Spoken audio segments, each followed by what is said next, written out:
नमस्ते, मेरा नाम है अमित कुमार झा।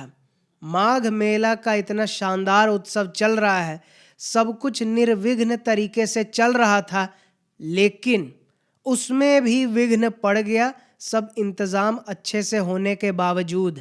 और ये विघ्न डाला किसने? एक भगवाधारी ने, जिसका काम है निर्विघ्न चीज़ों को कराना, उसी ने विघ्न डाला। और ये कौन? ये वही कथित शंकराचार्य स्वामी अविमुक्तेश्वरानंद जी महाराज, इन्होंने ये खलल डाला। अब ये क्यों कथित कह रहे हैं, इस पर आगे आएंगे, लेकिन हुआ क्या आखिर? हुआ यही कि माघ मेला में कोई एक कुंभ नहीं है जो शाही स्नान होगा।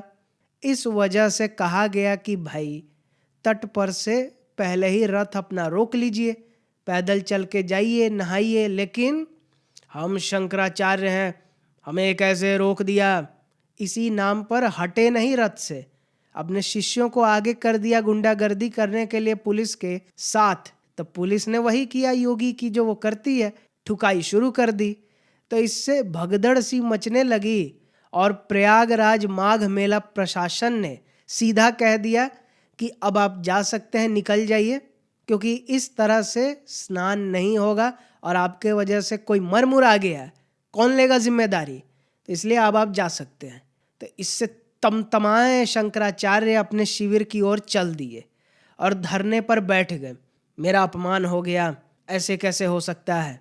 अब ये बदतमीजी पहली बार नहीं की है, इससे पहले भी वाराणसी का वो जो कॉरिडोर बन रहा था, तो छोटे छोटे मंदिर, घर, उनको तोड़ा गया एक विशाल आकार देने के लिए।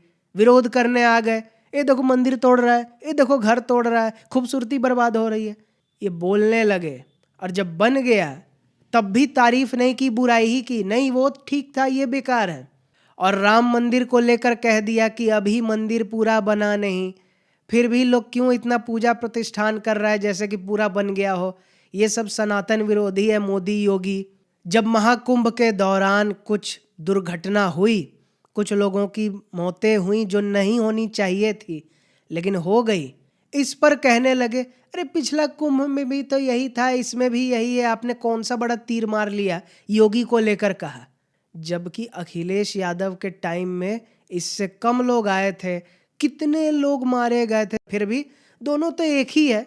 और यही महारथी नहीं है, इनके गुरुजी स्वामी स्वरूपानंद जी महाराज, जो सही के शंकराचार्य थे पदवी के हिसाब से, वो घोर कांग्रेसी थे।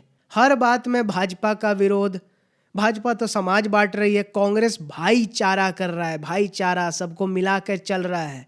कोई सवाल पूछ देता था कि इतना साइड क्यों ले रहा है कांग्रेस का, तो उसको थप्पड़ तक मार दिया पत्रकार को। ये गुरु जी का हाल रहा है। तो जब गुरु जी का हाल रहा है तो चेला का कैसे ये हाल ना होगा? और उद्धव ठाकरे के घर जाकर आशीर्वाद भी दे दिया कि आपके साथ जो अन्याय हुआ, आपको पदवी मिलेगी, आप जनता की सेवा करोगे।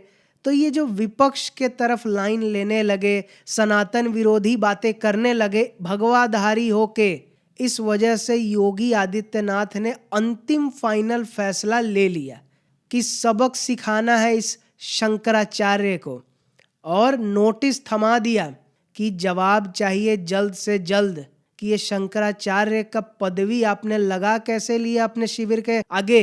जब सुप्रीम कोर्ट ने कह दिया आप शंकराचार्य नहीं हो, जब तक कि साबित नहीं हो जाता, कैसे कर लिया? सबूत दो, और सबूत नहीं दिया तो उचित कार्रवाई होगी। और बाबा के राज में मौलाना हो या साधु महात्मा, कानून से ऊपर उठोगे, खिलवाड़ करोगे, क्या हो जाएगा ये तो आपको भी पता नहीं है। अब इस पर अपना जवाब देना चाहिए था लिखित में कि सबूत है तो दो, लेकिन नहीं, बदतमीजी पर उतारा है जो पहले भी करते आए हैं, और इस बार सारी हदें पार कर दी। पहले तो कहा ये मोदी योगी होता कौन है, मैं शंकराचार्य हूँ, मुझसे कोई सवाल करेगा, मुझे पदवी मिल गई, ये कोई नाम नहीं है, पदवी मिल गई तो मिल गई, योगी कौन है फैसला करने वाला? और मोदी और राष्ट्रपति तक को नहीं छोड़ा, ये लोग तो सनातनी है ही नहीं, सीधा डिक्लेयर कर दिया। और योगी आदित्यनाथ के बारे में कह दिया कि ये तो संत है ही नहीं, जब तक मठ में थे ठीक था, अब ये मुख्यमंत्री है और ये तो औरंगजेब की तरह बर्ताव कर रहा है, ये तो हुमायूं का वंशज है, बोल दिया, एक भगवाधारी होकर दूसरा भगवाधारी को तू तड़क करके बात करना। और जब स्वामी रामभद्राचार्य जी महाराज उन्होंने कहा कि ये शैली अच्छी नहीं है, ऐसे बात नहीं करनी चाहिए। ठीक है, सरकार थोड़ा ज़्यादा कर दी, नहीं करना चाहिए, वो अलग चीज़ है, लेकिन विरोध का भी अपना तरीका होता है। ये नहीं कि धरने पर बैठ गए और कुछ भी बोलने लगे। तो क्या कहा इन स्वामी जी ने कि हम हैं हंस, रामभद्राचार्य है कौआ, हम दोनों में कोई तुलना नहीं है। मतलब जो शंकराचार्य है वही बड़ा है, बाकी कोई उससे ज्ञान में बड़ा हो तब भी वो बड़ा नहीं है। ये इनका अलगे धर्म शास्त्र है, अलगे ज्ञान है। कहाँ आदि शंकराचार्य जी थे जो निकल पड़े थे भारत भ्रमण में कि लोग बौद्ध, जैन और बाकी पंथों तरफ शिफ्ट ना हो जाए, सनातन पर टिका रहे। इसके लिए 4 शंकराचार्य अपने बिठाए, इतना बड़ा काम किया सनातन के लिए। ये क्या कर रहे हैं, माघ मेला का कुछ कल्चर पता नहीं, कुछ नियम मालूम नहीं, हम नहीं, हम रथे लेके घुसेंगे, हम शंकराचार्य हैं। योगी आदित्यनाथ और मोदी ने इस देश के सनातनियों के लिए जितना काम किया है, आज़ादी के बाद इतना किसी ने नहीं किया। और उसको औरंगज़ेब कहो, वो तो हिंदू है ही नहीं, उनकी बातों का कोई मतलब नहीं है। तो उनकी बातों का मतलब नहीं है तो जो आप फर्जी विपक्ष के दुलारे कांग्रेसी शंकराचार्य हो, अपने गुरु से भी आगे निकल गए बेशर्मी करने में, तो आपकी काहे की इज्जत होगी। ये तो भगवाधारी हो जो मुंह से आप निकल रहा है। यही विपक्ष के किसी नेता ने इस तरह से बोला होता योगी आदित्यनाथ को, जवाब मिलता बड़े कायदे से। भगवाधारी हो इसलिए इज्जत दे रहे हैं और इसलिए लोग भी आपकी बदतमीजियों को सहता आ रहा है अभी तक। लेकिन हर चीज़ की सीमा होती है। अगर सरकार ने टेढ़ी नज़र कर दी तो इस बार बुलाया गया ना, अगला बार एंट्री भी बंद हो जाएगा किसी भी सनातन के बड़े इवेंट में। तो अपने इज्जत के बारे में चिंता हो ना हो, कहने को शंकराचार्य हो ना, नहीं भी हो भगवाधारी हो ना, उसकी इज्जत रखो। ये गाली गलौज नेता की तरह भाषण, कांग्रेस का नेता को फ़ोन कर रहे हैं, ये पिक्चर देख रहे होंगे मोबाइल पर फ़ोन करते हुए, कौन शंकराचार्य फ़ोन लेके बात करता है। शंकराचार्य का काम है सनातन की वृद्धि में लगना, रथ पे बैठ के वीआईपी जैसा नहीं।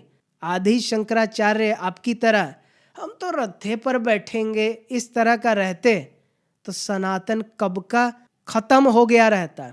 क्योंकि सनातन खत्म होगा नहीं तो कोई ना कोई मसीहा तो आते ही रहेगा, और उसके नाम पे आप जैसे लोग कलंक हो कलंक। जो अखिलेश यादव ने आपको पिटवाया, वही अखिलेश यादव आ गए समर्थन में और कहने लगे कि जब 10 मुंह वाले का घमंड नहीं टिका तो 1 मुंह वाले का क्या टिकेगा। अपने सांसद को मान लिया अयोध्या वाला कि ये तो अयोध्या का राम यही है, इनडायरेक्टली बोल के हंस रहे हो। तो सबसे बड़े रावण कौन हुए, योगी की आप। तो ये सब क्या है खेल, ये सब खेल है 2027 उत्तर प्रदेश विधानसभा चुनाव को लेकर। जब संत समाज सनातनी लोग एकजुट हो रहे हैं योगी के लिए, तो एक खड़ा कर दो भगवाधारी जो इनका विरोधी हो, जो कहे कि नहीं नहीं ये सब सनातन विरोधी है, और उसके साथ हम लग जाए। पवन खेड़ा कांग्रेसी, अखिलेश यादव, ये सब लोग कहीं से सनातनी हैं। हर समय जिहाद का समर्थन करना, हिंदुओं को जाति में बांटना समाजवाद के नाम पर, और ये लोग हिंदू और सनातन की बात करेगा। कोई साधु संत अगर वो पॉलिटिक्स में डायरेक्टली नहीं है और वो समर्थन करता है भाजपा के अलावा किसी और पार्टी का, तो वो ढोंगी है। तो इससे समझ जाना चाहिए कि हम किसको ढोंगी कह रहे हैं। ये तो उत्तर प्रदेश है, योगी महाराज का शासन है जो इतना बोलने के बावजूद जेल में नहीं गए। अब ये तो योगी महाराज का शासन है जो इतना जहर उगलने के बावजूद भी जेल में नहीं गए। लेकिन पंजाब में किस तरह से बोलने की आज़ादी खत्म हो चुकी है, अघोषित इमरजेंसी लग चुका है, और भगवंत मान कैसे इस ज़माने के नए इंदिरा गांधी बन चुके हैं।